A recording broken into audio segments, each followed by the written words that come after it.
Hello dear students, today we are going to discuss the next lesson named Landscape of the Soul from your Hornbill book. Dear students, here landscape refers to painting, okay? And the chapter is written by Nathalie Trouveroy, where she talks about two kinds of paintings, Chinese and European. Alright, so let's begin the chapter. This chapter is written by Nathalie Trouveroy. The chapter is about how different the Chinese art form is from the European art form. The writer uses two stories to make a contrast. Okay, with the help of the two stories in the chapter, the author tells us the difference between European art and Chinese art.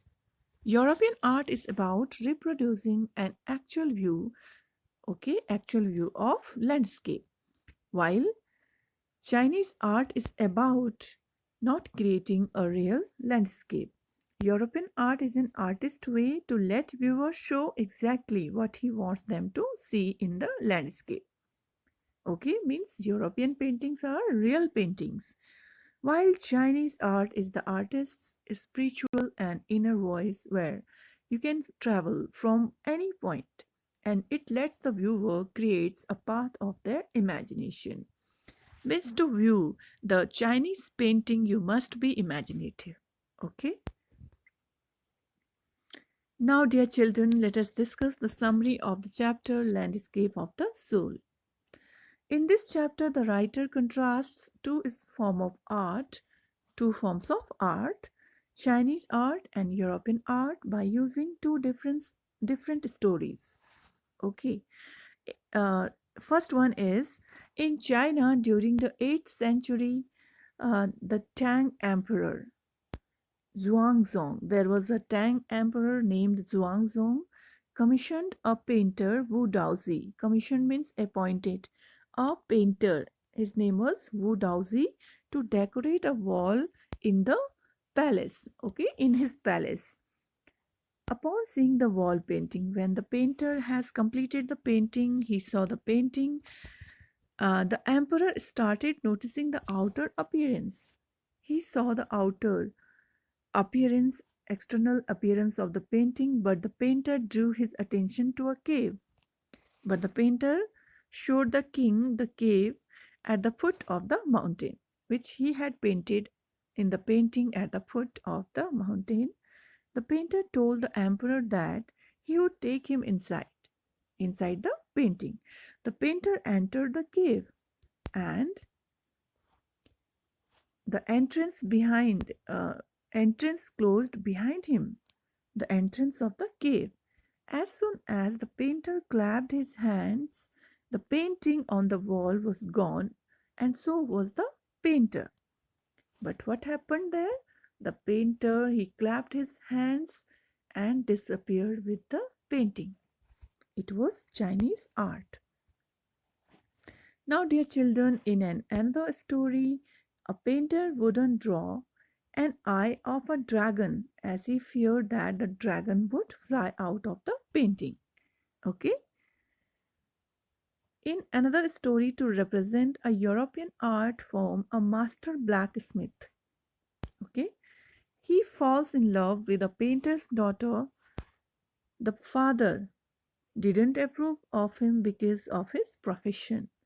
So the blacksmith sneaked means came quietly into his painting studio and painted a fly on the painter's latest panel.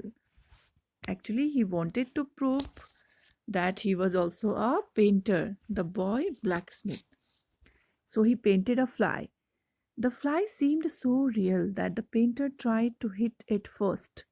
The painter, father of the girl, he thought that a it is a real fly, and he tried to hit it, realizing it was in the painting. Later on, he realized that it was not a real fly, it was in the painting. The painter accepted him as a trainee in his studio. So, the father of the girl, he accepted him as a trainee. The blacksmith married the painter's daughter and later became one of the famous painters of his time. So later on, the father of the girl allowed him to marry with his daughter. Okay. These stories revealed as to how art form is believed to be followed into different regions of the world, in Europe and China. In Europe, an artist wants the viewer to see the real viewpoint by borrowing his eyes. Here, borrowing his eyes means we have to see the picture as it is painted by the painter. While here, the art must be perfect and must be illusion likeness. Whereas in China, the artist doesn't paint a real one but uses his inner spiritual voice to create an abstract piece. The viewer can enter the painting from any point. Okay, here the painter leaves everything on the viewer. Okay, to see the painting, to watch the painting on his or her point of view. And the viewer can see the painting, enter the painting from any point, and can travel according to his or her own imagination. The artist wants the viewer to enter his mind and create a path of its own. A path means a way of its own to watch the painting. This concept is called shen shui. Okay, this concept in China is called shen shui, and it means mountain water. When they are used together, they make the word landscape. Okay, when mountain and water is used in the picture, it is called landscape.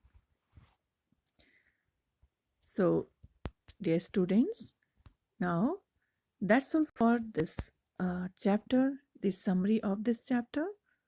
Rest of the things we will discuss later on. Okay, thank you.